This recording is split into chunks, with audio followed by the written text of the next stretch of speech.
CNN, an airman armed with a handgun barricaded himself inside a building at the Shriver Air Force Base in Colorado Springs, Colorado. Base officials said in a statement Monday. No shots have been fired and no injuries reported, according to a spokeswoman at the base's public affairs office. The airman, assigned to the base's 50th Security Forces Squadron, was barricaded inside a building where personnel get paperwork and equipment before being deployed, according to the base. No weapons are normally stored in the building, the spokeswoman said, but the airman was armed with a personal handgun. The building was evacuated and law enforcement units had responded, said the statement posted on the air base's website.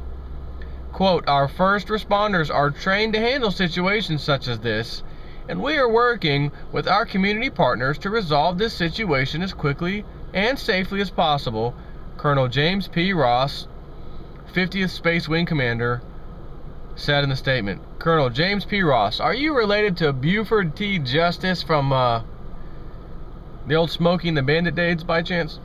No operations on the base were immediately affected, according to the base, which is home to the 50th Space Wing, the unit responsible for satellite command and control for the Department of Defense. Now, I'm sure that had to be a lie, that whole story, because when you have an economy in economic recovery mode, such as ours, according to the government and the news, mainstream media, that kind of stuff doesn't happen, because there's no need to be into wars. Everything's good to go. Everybody's happy. The economy's booming again, right? We're getting out of this little hole, this rut. That kind of stuff doesn't need to be happening. And we don't need to be, again, we don't even need to be in these wars, because everything's fine. Therefore, this guy wouldn't have had to even been called into duty to get shipped overseas again. But since reality, and I'm Realist News, says that's BS, there is no economic recovery. Just take a peek at the markets today, and especially due to what's happening in Europe. As I mentioned last week, I would stand by and wait and see how Monday and Tuesday held, and of course Wednesday, because Wednesday would be the big day of the Committee of 12. Do they or do they not have an agreement on the deficit, the cuts? And according to what I read last night, they have to have whatever it is planned or whatever. They have to have that by within 48 hours before that deadline, which is Wednesday. Would mean today they need to have something. And of course today they're already calling it quits, throwing in the towel. They already said it last night as well. There is not going to be any kind of deficit cuts that they can come to an agreement with. So we have till 2013 till they really need to make sure something gets done, simply because everything else has been accounted for. And I could have swore I also read we were $1.2 trillion over the GDP or something. Was it this year? Or for this year, next year maybe? I don't remember. I'm not even going to mention that because I don't have the paperwork in front of me, the news in front of me. But we grossly overspent already. I mean, already done. Have a nice day. And I mean grossly. So you're going to hear, as I said back in my Facebook days, which again, I don't have a Facebook account anymore. Got rid of that turd when I dealt with the sheep on there, trying to wake most of them up. I came away with one guy, my friend, who listened, got some silver, bought himself a gun, etc. Protection, that kind of thing. And is very happy he did. But the rest of the people on there are just average sheep, bottom line. So I said it then, you're going to see this kind of thing happening over and over and over. And I had little stories even back then, over 2 years ago now, 2009, end of 2009 is when I got on there. I specifically stated, you're going to see these kind of things happening. They're not going to get any better. They're going to get worse and worse. And I said, watch for a new keyword that also comes out on the mainstream media. Homegrown terrorist. Homegrown whatever. You're going to see that term and you're going to start to recognize it. Sure enough, 2010, 2011 rolls around, both of those years, and there's already those words in the news. And we also have people doing this kind of crap. This is not the first soldier or military man to do this in the last 2 years. He is one of several, And he will not be the last, guaranteed. There will absolutely be more, and there will be more taking place in a shorter amount of time. That's how I want to say that. So just again, 2012 and all, that specific year, we ought to see things just out of control in 2012. Things happening so much faster than before, things spiraling faster more than before, all kinds of stuff. As well as technology. You will see technology, like, you know, something new is going to come out. You know, we just had the 4G internet on our phones, right? 4G. Oh, cool. And then all of a sudden, oh, there's new 4G on top of the 4G, which is still 4G, but we've got a new phone that has dual core processors, dual core CPU in a phone. But you just came out with the single core processors for the 4G anyways, that were pretty beefed up, a lot of, you know, good size amount of RAM on the phone, and all of a sudden we've got dual core. How soon do you think it's going to be before you hear the next headline of some new phone that comes out, quad core processing power? You know what I mean? Triple core, quad core, something. Now, sure, it sounds kind of like nonsense, like, Jesus, do we really need something that freaking fast on a phone? Answer, no. No, you don't. At least not yet, anyways. But the other side of it is that, man, that's pretty cool that humanity can come together, basically, with all of our advancements and show how well those previous advancements that took 10, 15, 20 years to come up with in the first place now can make things happen in a span of months. You can come up with new technology such as this, dual core, quad core, 6 cores, 8 cores, all that stuff. That's cool because you get to see what humanity is capable of. The problem is we have one little piece, and it's a major piece of our society, that can make or break the entire society if it goes down. And it has not been changed in hundreds and hundreds and hundreds of years, yet technology, ways of life, building, everything, technology, spacecraft, rockets, you name it, all in the last 100 years. But the damn banking system, financial system, nah, we need to leave that alone. Several 100-year-old principles, more than several 100 years old, but I'm just going to say several 100 years old of principles still in place, and man, we can't change that. And when you try to change it, you got to fight tooth and nail, and you just can't get these congressmen and women to work out for the better of humanity. They got to just stay with that old system, because that old system keeps their pockets nice and fat, regardless of what it does against technology, against humanity getting to the next level, etc. It doesn't matter. And that little thing is currently imploding on itself right now, as we can see over in Europe.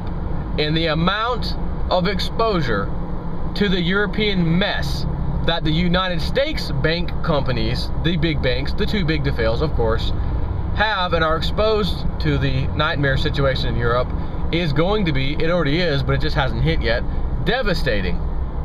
Absolutely devastating.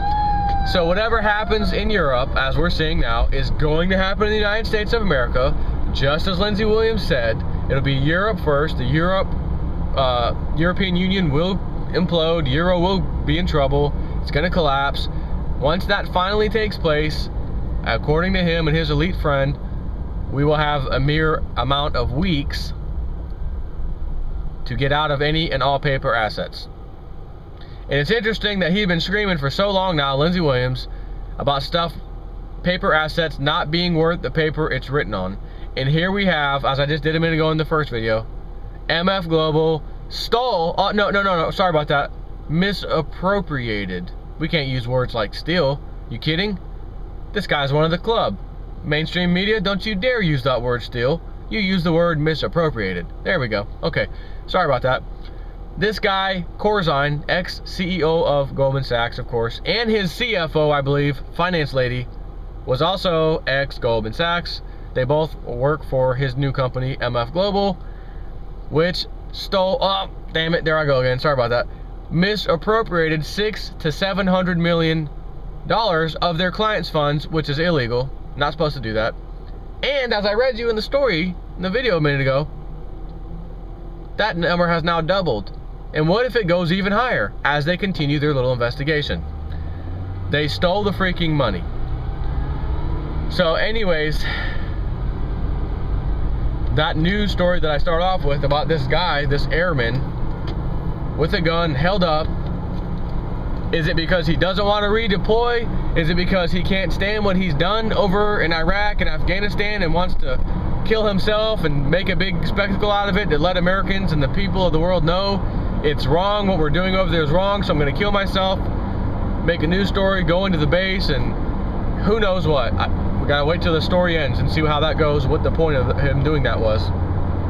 But clearly, it is because everything that's happening in the world right now, our troops, young kids usually, go over there thinking we are, you know, we're really there liberating people, we are really there to help people, only to find out it's the biggest, largest lie that they can't even face it and grasp it and have no choice but to come back and usually, if you look at the statistics anyways, commit suicide. Whether they're still in the military or just got out of the military, that's still a statistic that is in the thousands of numbers and has surpassed, suicides has surpassed the amount of deaths due to combat overseas.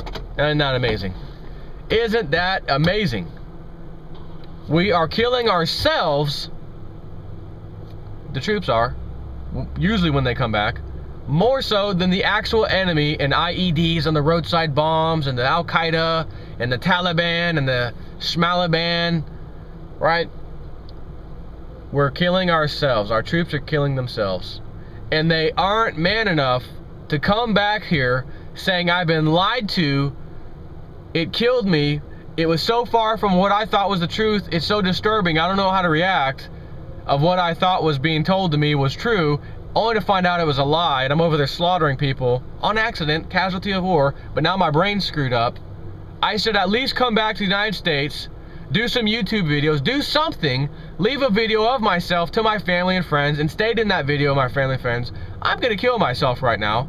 There's nothing you can do about it because I'm doing it now, and you're gonna know that by the time this video ends. I'll be dead anyways once I stop this video, so by the time you watch the video, you can't stop me. And the reason for that is because I desperately need you, whoever's watching this video right now, to understand that I'm about to kill myself for the following reasons. I thought I was a patriot. I was told in school we are patriots. When you join the military, that is a commendable service. You are way up here in society. You're doing your country a favor. You're protecting the freedoms in this country, and most importantly, you're liberating people who have dictators over them, treating them like slaves. Only to find out the whole damn thing was a freaking lie, big time, and we're slaughtering innocent people, civilians, and the whole 9 yards over there. We even have some groups, which just got prosecuted, that were over there having sports games of just killing people for fun. Like it's a, you know, sport hunting. We go kill some Afghanistan children today. Yeah, he just got busted, that guy and a couple of his buddies, I guess.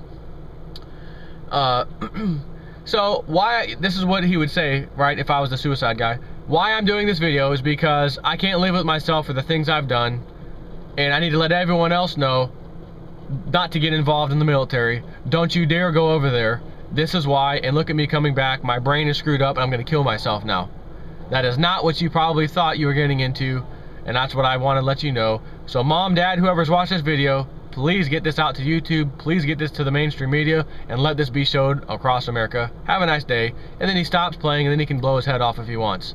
There's nothing you can do about it. As sad and as crazy as that may sound coming out of my mouth right now, there's nothing you can do about it. If there was, why are the suicide rates, which are not mentioned in the public ever, can't do that, government, we're baffled why there's so many suicides. We're gonna have our best psychiatrists look into the matter. I remember reading a story on YouTube about 1.5 years ago or so about that headline, psychiatrists baffled at uptick in returning troop suicides. We don't know what's going on, we're going to look into it. You don't know what's going on, you're going to look into it. Well, just take a peek, turn your head that way over to the Middle East, and actually take a look and listen to the troops over there. What are you guys doing over there? Tell me what's happening over there. Do you feel you've been lied to, etc.? And you'll find out why they're coming back and killing themselves. So while that sounds a little rough coming out of my mouth like I'm some kind of unpatriotic bastard, I'm patriotic when it matters to be patriotic. Really defending your country, not invading other countries on the pretext we're liberating people. Why haven't we liberated China with all the massive beating that has happened to the protesters in China, as well as killings by the government for simple uprisings, protests, not even trying to take over the government, protests? Why aren't we liberating the slave population of China who work in sweatshops for 12 to 16 hours a day, making $1 to $2 a day? Why aren't we liberating China? Why don't we liberate the people in North Korea? He's the craziest, that's the craziest country in the face of the earth. Talk about a dictator. That'd be the first on anyone's choice, right? Nah, we're gonna go into Yemen? Huh? Yeah, and then we're gonna go into Libya? What the hell's Libya? Yeah, we're gonna go there next. And then after Libya, now that that's done, Syria. Really, Syria. These are the first choices when we have the worst dictator, again, North Korea, and China. Oh, but we trade with China, we're partners. Well, we've been trading with those other countries too. Hey, what about that? That's because there's an agenda. There really is a new world order trying to show its face and put itself in the dominant position. And to do this, they must take control over other countries. It is clearly not a conspiracy theory. So, I'm going to leave you with that for this video, because I got to go in here and buy some bread. And I'm done talking. Have a nice day.